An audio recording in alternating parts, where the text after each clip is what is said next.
fun to be here tonight. Now, the guys who are running this show, they're so great. They're trying to get me pepped up before I came out here. They pulled me aside. They're like, Ryan, we want you to go out there tonight and treat your set as if you're making love to the audience.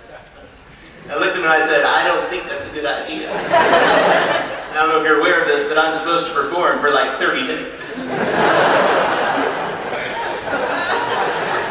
If I do that, the best I'm going to get is 2 minutes of fast, awkward comedy, followed by a short nap.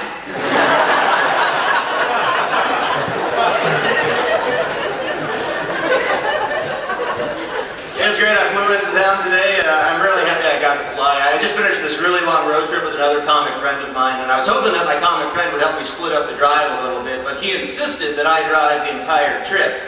And his reason for that is that he happens to be black, and I happen to be white. Therefore, according to him, I can speed and police won't give me a ticket. Yeah. I said, fine, I'll drive, but if someone cuts us off, you have to shoot them. Which I thought was fair. A lot of my comic friends are like that, though. I have another comic friend who I travel with who happens to be Asian, and whenever we travel together, I insist that I drive wherever we go. That's right. I do not trust my Asian comic friend to drive because she is a woman.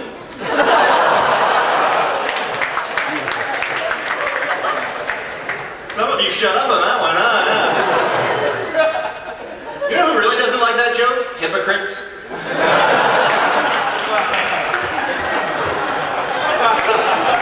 Excuse me, we only like laughing at other people. You maybe do a joke about how Hispanics like to drive lowriders or something. And I'm not going to do that. I'm not going to do a joke about Hispanics driving lowriders because we all know that's a stereotype and it's not true. Hispanics don't like driving lowriders. It's just that whatever car they're in naturally rides low because they have so many people crammed inside. And that's why stereotypes are wrong. Tell you a little bit something about me that might surprise some of you. I don't drink coffee. That's right. A lot of coffee drinkers freak out when you tell them that. Like, what's wrong with you? How do you wake up in the morning? I'm a stand-up comic. I don't have to. Don't you like the taste of coffee? I'm like, no.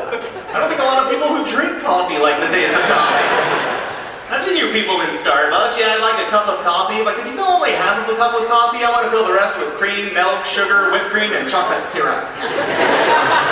Maybe some pumpkin spice too, because it's fall and I'm feeling festive.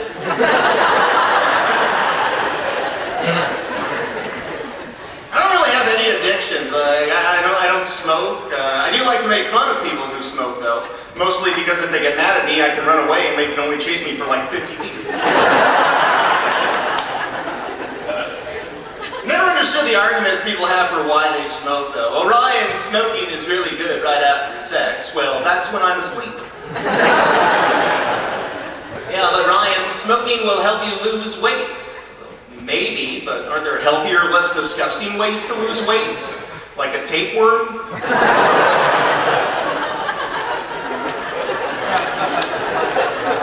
I even had a guy tell me once he thought it was okay to smoke as long as you only smoke when you drink. What's the logic behind that? It's okay to breathe in poison just as long as you're drinking poison at the same time? It's not like two poisons will cancel each other out. It's not like you can eat fast food just as long as you're having unprotected sex with a hooker.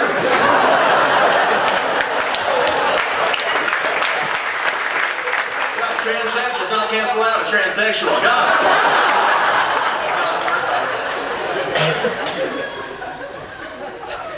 This is a pretty big year for me. I got married this last year, just a few months ago. Thank you.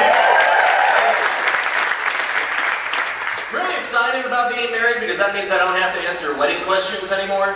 You know, that was the thing I hated about being single. There's no safe answer to a wedding question. Like, Ryan, when are you going to get married? You and your girlfriend should get married. When are you going to get married?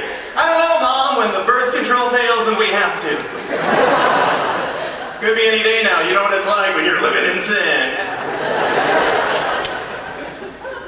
I noticed that once I got married, everyone who I knew who was married tried to give me advice about marriage. Like, my dad was the first person to do that. He pulled me aside on my wedding day. He said, Ryan, just remember that when it comes to women, when money goes, love will follow. Isn't that horrible? Look at us at Dad, I'm not sure, but I think you just called Mom a whore.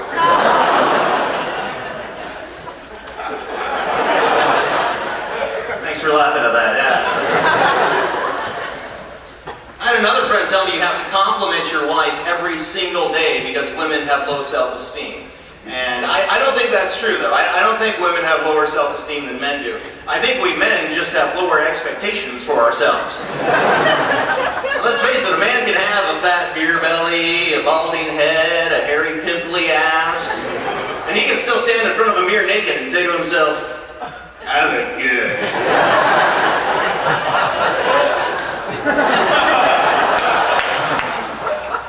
See, that's men. You know, women, you're the complete opposite, though. It doesn't matter how beautiful you women are, you still get self-conscious about your bodies, and you shouldn't be, because you have to understand that we men aren't that picky.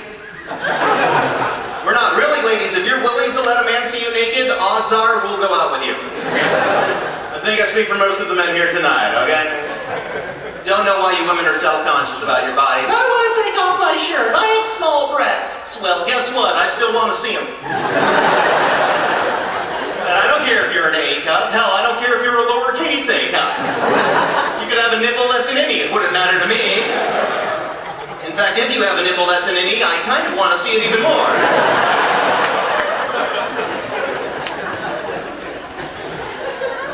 That's just men, you know. Women, though, are very picky when it comes to the men they go out with. I've noticed that. You women will sometimes spend years and years looking for that one perfect guy who you can change into the man you want him to be. You notice that? Because when it comes to looking for a life partner, women don't really want the finished product. No, they want a fixer-upper. See, that way they can brag to all their friends about all the improvements they've made. You should hear my wife talking to her friends on the phone about me. She's like, oh yeah, Ryan's coming along great. Yeah. He's finally wearing those nice jeans I got for him, and he now has 2 eyebrows instead of the one. And best of all, his underwear doesn't have skid marks on it anymore. Oh, don't groan like I'm the only guy who has that problem, okay? I didn't even know that was a problem until my wife and I had to start sharing laundry loads, and she came across a pair one day, and like, you have to do something about that, because I don't ever want to see skid marks in your underwear, ever again. I said, fine, I'll do something about it. So I went out to the store and I bought myself some brown underwear. Problem solved. I really like that joke because women will laugh at it and men will just sit there going, brown